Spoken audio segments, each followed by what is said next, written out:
Hi, I'm Tim, and welcome to How To, our series where we wind our way through the world of watches. Today, how to buy a pre-owned watch. Buying a watch is exciting. It's a bit of an adventure and a great pleasure, but like all adventures, it carries some risks. Everything from paying too much money to outright fraud lies lurking. So what do? You protect yourself. First buy the seller and make yourself the expert. So what do I mean about buying the seller? Well, it's critical that you have absolute confidence in your vendor before you transfer money. And like all purchases, it requires some research. Start with reputation. Does the vendor have a long-standing reputation to lose? This is very important because reputations are made over time and they can be lost in an instant. And a seller that wants to preserve its reputation is more likely to have treated collectors well and has an added incentive to preserve its reputation and continue to treat collectors well. So always look for a long-standing history. Now, if you are looking at someone who's selling hardcore vintage without a history, that's always something to look into and be wary of, because the best sellers that have high-end inventory generally also have a lot of experience representing and selling that inventory. So a volume or a high-end seller without a history, caveat emptor. Also critical, the business footprint of the seller. It's very easy to open up an eBay account. I have one, even though I haven't used it in ages. It's easy to open a Chrono24 account. More difficult, creating a website. You've got web design, copywriting, graphics, photography, security certificates, two-way communication, and secure checkout. It shows a higher threshold of commitment to have a commercial website than to just have a handle on eBay. Also important, does the vendor have a brick and mortar shop or several? Because we talk about thresholds of commitment, it's higher still when they have physical stores, when they have physical places of business. That's very tough to run from if you have a bad reputation. A top seller should command top marks and not anonymous ones. When I talk about long-standing reputation, I mean testimonials from people with real names and contacts, and voluminous feedback. It can be easy to astroturf a few pieces of positive feedback on Google or Yelp reviews, but years of detailed testimonials from people who agree to be contacted directly, that shows that the seller is a keeper. Okay, there are some questions to ask when you are shopping a seller. The first is, if I can see the testimonials, but I can't see the identities, do you have people who are willing to act as referrals? That is, folks with real identities who are willing to be contacted to give a testimonial over the phone or by email for this seller. Contacting real people and having real people willing to answer is one of the hallmarks of a truly good vendor. Also critical, what are the terms of after-sales service? Guys, this is not the restaurant business. It's not all sales final. If you see all sales final, that is your sign to run. That's not just a red flag, that's a 5-alarm fire. And if for no other reason than most pre-owned vendors are going to have at least some sort of online storefront. It is self-evident that if you see something online, you've never worn it, you take delivery, it doesn't fit, you don't like it, a good seller should take that watch back within a reasonable period of time. So if all sales are final, that shows that the seller wants to secure your money, not your long-term commitment or endorsement. Also, service. This is very important because pre-owned watches are used and thus non-standard. If you receive the watch and it needs attention, what are you going to do? You're going to send it back to the seller. The seller should be willing to take it and offer a comprehensive warranty. Multiple years, 2 years should be the bare minimum, even on an older watch. But beyond that, if the watch needs work, be very clear. Is your Jaeger-LeCoultre or Patek Philippe going back to the factory for service? Or is it going to some local guy who gives bulk discounts to the dealer? This is important to know.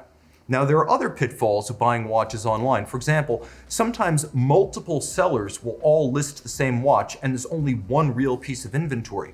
Other times, sellers will advertise a watch that they don't actually have, taking your money and then scrambling to find the watch afterwards. At its worst, this could even mean that a seller is advertising a watch it has no intention to deliver, taking your money and then trying to talk you into something else, or simply taking your money and running. So if you have any doubt that the seller actually possesses the watch in question, what you want to do is ask for it to be set to some highly non-standard time. For example, 537, 1010, 1011, 1012, that's all over the internet. I guarantee you no one is setting to 537 unless you ask for it, and they can't do it unless they have the watch. Finally, go the extra mile. Is the seller willing to represent the watch beyond the listing? Sometimes listings are cursory or they leave open questions, so you're well within your rights to ask about extra photos. These photos should be detail shots of the watch, so you can see things like scratches, like boogered screws in the case back, like flaws that might exist on the sapphire, extra photos of the boxes and the papers and the accessories. If you ask for these and the seller claims to have the full set but won't represent it, ask why. It's absolutely crucial, even as a test case, that you ask for extra photos of the watch and the boxed set. Another major red flag, again, run, don't walk, is if the bank and the dealer aren't in the same place. You're probably okay if the dealer claims to be in Bremen and their bank is in Hamburg. If, on the other hand, the dealer claims to be in Germany and the bank is in either Syria or Cyprus, again, that's your signal that something is very much amiss, and this may not be a reliable vendor of watches or a trustworthy party. That goes double if you're wiring money to overseas. Now, some watches don't have boxes and papers, and this is usually priced in. But I would say the no-go zone when it comes to the box and papers is when you have no box, no papers, and you have no serial numbers. This is absolutely critical because a watch without a serial number has been adulterated for some nefarious purpose. There is never a legitimate reason on a watch to scrape a serial number or marks of identification. Now, it's important that you're also careful when you're dealing with very simple watches. Anything with a closed caseback or a basic movement can be easier to counterfeit. Various Panerai, older Audemars Piguet, Breitling, older Omega watches, generally things that are very simple with a solid caseback, are often the most attractive to counterfeiters because when you can't see inside the watch, you can't see particularly sensitive finishing and detailing, and that makes the counterfeiter's job easier. Remember, counterfeiters and vendors, they're not always the same thing. The counterfeiter makes, the vendor sells, but they often work hand in hand, and one may try to cover for the other. Another major red flag is that the dealer's photos are deliberately vague, blurry, or low quality, or that the photos are being taken from a distance. See what you see on the camera right here? This is not an acceptable photo to represent a 5-figure watch. It has to get closer, closer, closer until you can see every hairline and every scratch. It's even more damning if the dealer ignores your follow-up requests for more or better photos. As always, with bad photos, the dealer is trying to hide something. Now finally, it's always good to meet in person for a transaction if the setting is secure. A major red flag when dealing with the dealer is that they are willing to meet in person, but not a public, well-monitored, and well-lit daytime space, such as, for example, the lobby of a bank. If someone wants to meet at night in an alley or in a private setting that is not verifiably secure, that is maybe not a red light, but it's definitely a yellow light. Proceed with caution and go back to the other steps we described when buying the seller. Now that we've discussed buying the seller, it's critical that you do your part and become the expert. Remember, the best way to enjoy the process of buying a watch is to make it a journey. I've often said that watches that are more experiences than purchases wind up having more meaning and allowing you to derive more long-term pleasure. It's just a better ownership experience when the watch arrives and you already have memories associated with the thrill of the chase. That said, thrilling though it may be, you've got to be careful. Watches are a highly specialized hobby, and there are very few generic statements that can be made, even when regarding watches from members of the Holy Trinity, or Swiss watches in a certain price point, or German watches. Vintage watches and pre-owned watches even more so, as all of them become non-standard with time. Who's going to provide parts? Who's going to provide service? What does an unpolished case look like? What does an unfettered movement look like? What is good operating condition? What's patina versus what's damage? All of these things can be learned over time, which is why it's important that you join communities and avail yourself of the expertise that can be found online.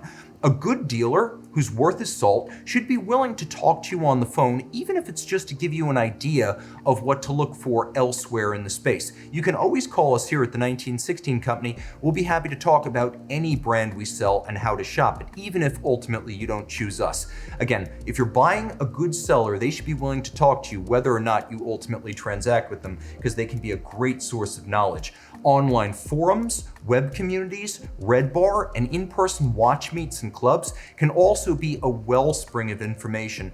And while Facebook isn't very easy to search, it does often offer rapid, shall we say, gratification when a question is asked. Whereas if you want the best possible search resource, you should go on a forum and use the search tool. Also, an expert buyer will always be more informed than a generalist seller. By making yourself the expert, not only do you protect yourself against dealers that might try to keep secrets and fool you, you protect yourself against dealers who just don't know what they're talking about. Finally, spend that time. Consider it quality time. Don't go out and buy 5 watches at once, because the more time you spend shopping for a watch, romancing the watch, falling in love with the watch, as I mentioned earlier, you will have more memories. After we buy a watch, we wear it for the birth of children, for vacations, for milestones in our life. But the journey from curiosity to acquisition is also part of the story of your ownership of the watch and one of the golden memories of your entire experience with the timepiece. So draw the process out a little bit, spend a bit more time, make yourself an expert, and always be sure to enjoy the ride. And that is how to buy a pre-owned watch.